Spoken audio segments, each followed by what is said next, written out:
तेरे कर्म की हम आश लगा कर बैठे हैं।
प्यार लगता है इस भाषा का, इस निगाह है कर्म। तो प्रेम जगत में सूफीवाद में 4 प्रकार के नेत्रों का वर्णन है। एक, वो तो देहातों में जाकर आपने देखना पड़ेगा, गाय की आंख, गो माता की आंख, गाय की बहुत गरीब आंख होती है, बहुत करुणा से।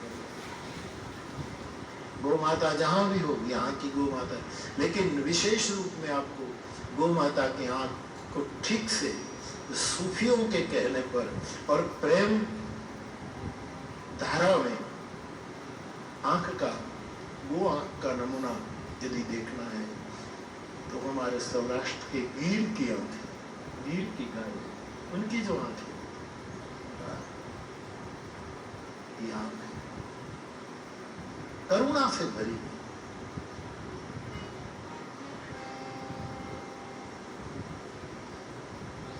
बछड़ा कूदता उछलता आता है और अपनी गौ माता के, अपनी माँ के पयस्थान में सिर लगाता है, और जब दूध पीता है तब इतना वात्सल्य प्रकट होता है कि मैंने देखा है कि गाय की आंख से आंसू टपकने लगते हैं। ये वात्सल्य के आंसू।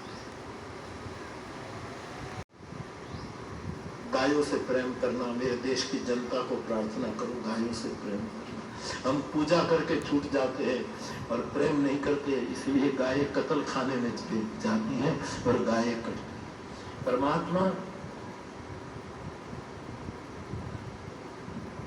गायों की सेवा का आदेश दिया। एक तो गाय की आंख, चलो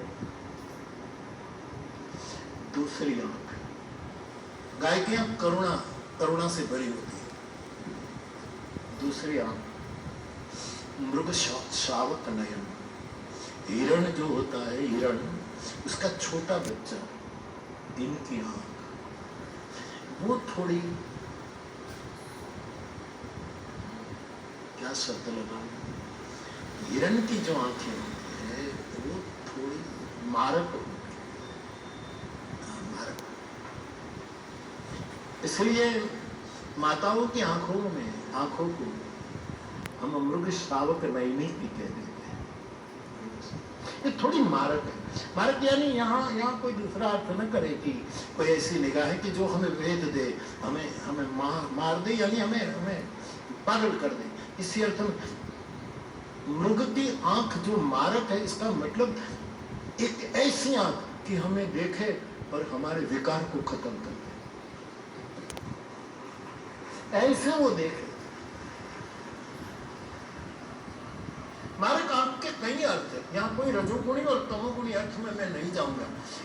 गुरु देखे और दीवाना कर दे, ऐसी आंखें। इसलिए तो गीतकारों ने लिखा और गायकों ने गाया और फिल्माया।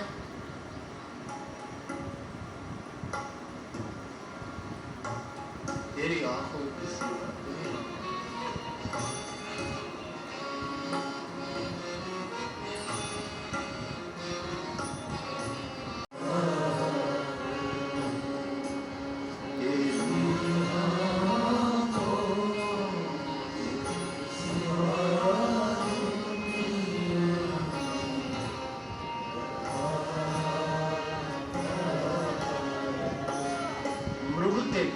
की आंख जैसी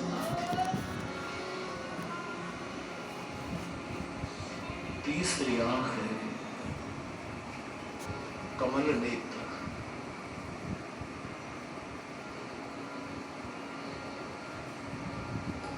कमल जैसी आंख, असंग आंख,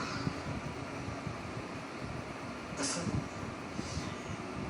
लगे कि हमें ही ये आंख मिली, लेकिन ये असंग आंख है, असंग। जैसे कमल जल कमलवत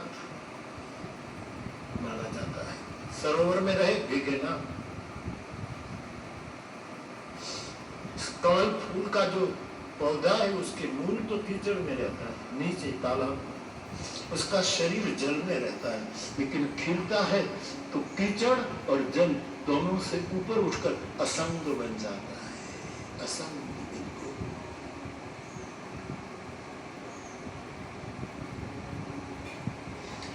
उसको प्रेम जगत में कमल की आंख, और चौथी आंख, अभी अभी बच्चा जन्मा है, अभी नवजात शिशु।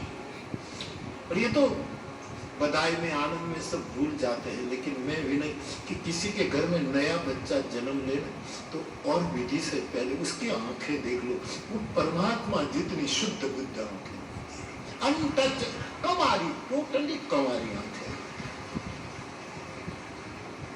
बच्चों की।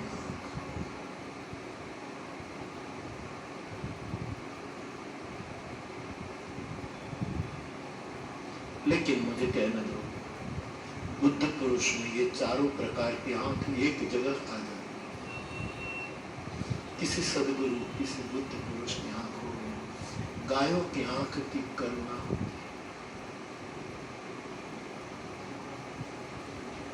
पीड़ा आश्रित को हो, रोता है कोई और। बुद्ध को किस रूप में, बुद्ध की आंखें देखो, महावीर स्वामी की आंखें देखो,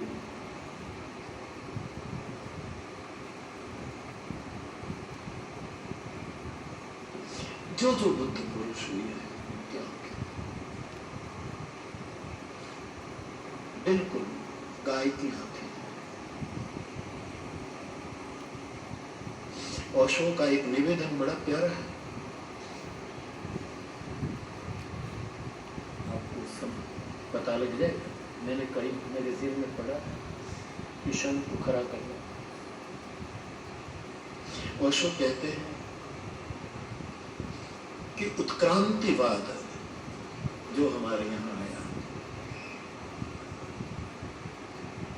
कि हम पहले ये थे, फिर बाद में ये हुए, फिर डेवलप होते होते डार्विन का जो उत्क्रांतिवाद, मैंने पढ़ा भी है, थोड़ा बच्चों को पढ़ाया है 7वीं श्रेणी तक, जब मैं टीचरी करता था।